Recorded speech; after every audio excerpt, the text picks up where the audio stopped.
Dumadagsa na ang mga biyahero sa mga paunahing terminal sa Davao City, kaya dinagdagan na ng pulisya ang mga nagbabantay na pulis at nagdagdag na rin sila ng CCTV camera.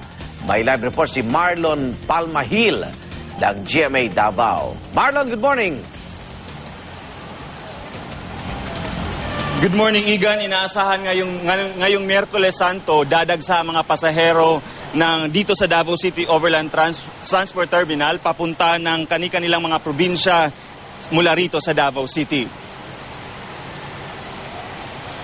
Maaga pa lang nakalerto na ang mga tauhan ng Task Force Davao na inatasang mag-inspeksyon sa bawat bagaheng dala ng pasahero papasok sa Davao City Overland Transport Terminal o mas kilalang Ecoland Terminal.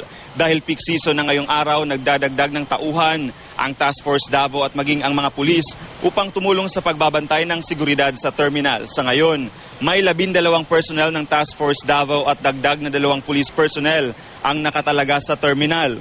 Samantala, umabot na rin sa 5 CCTV units ang gumagana sa palibot ng terminal matapos ma-install ang karagdagang 2 units nitong Lunes lamang, bagong gawa rin ng Passengers Lounge kung saan maaring makapagpahinga at maging komportable ang mga pasahero habang naghihintay ng biyahe. Ngunit sarado muna ito sa gabi at nakatakdang magbubukas mamayang 7:30 ng umaga.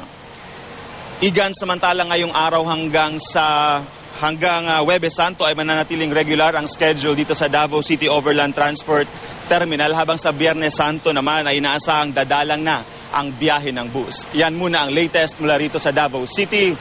Balik sa iyo, Igan. Maraming salamat, si Marlon Palmahil po yan ng GMA Davao.